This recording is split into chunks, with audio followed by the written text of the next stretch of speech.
这个是零火地、零线、地线、火线都有标记好的。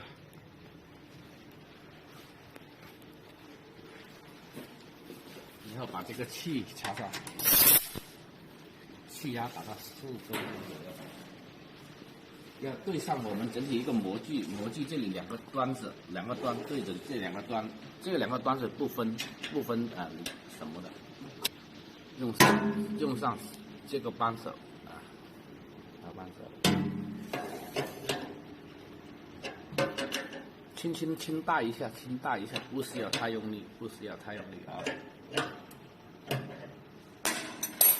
这个时候呢，我们就把我们的电源打开，检查这里的水它有没有漏啊？这里检查水没漏水就是正常的啊。正常情况下，把这个打开它的手动以后慢慢下来，然后把我们的这个模具高度、水平先调好，把个柱子放上去。这4个柱子呢，就是这个模具的一个定位的，定它的中心。把这个模具啊，给它对上。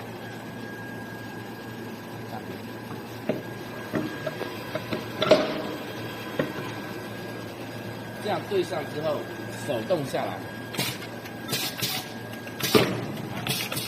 下来之后，这个码着它这个位置，在这里把它给上好，码住它啊。然后扳手用力带紧，把这个带紧，这里带紧。在相反的相对面也是同样的操作，带紧。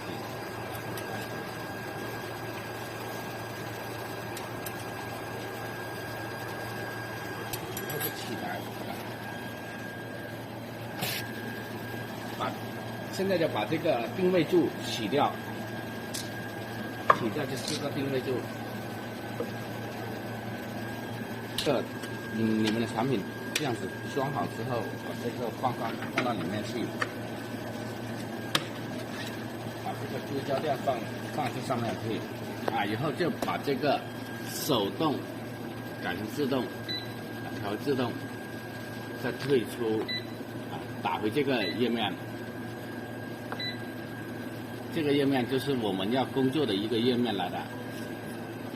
溶接时间就是在它的溶的这个时间，溶接这个产品的一个时间。这里保压时间啊，这个比较重要，这2个时间啊，上升时间，这个引起时间，那些都是一种需要根据你的气压来调试，啊，可以启动。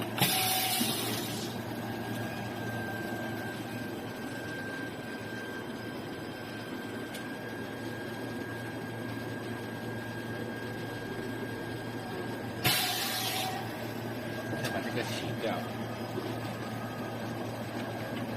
拿起来，这个产品就焊得很完美了啊！这个已经很牢了，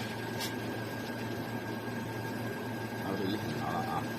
这样子已经完成一个整套的装机调机的一个工作。根据这个产品取于这个平面的一个高度我们可控的一个高度，就在这上面这个。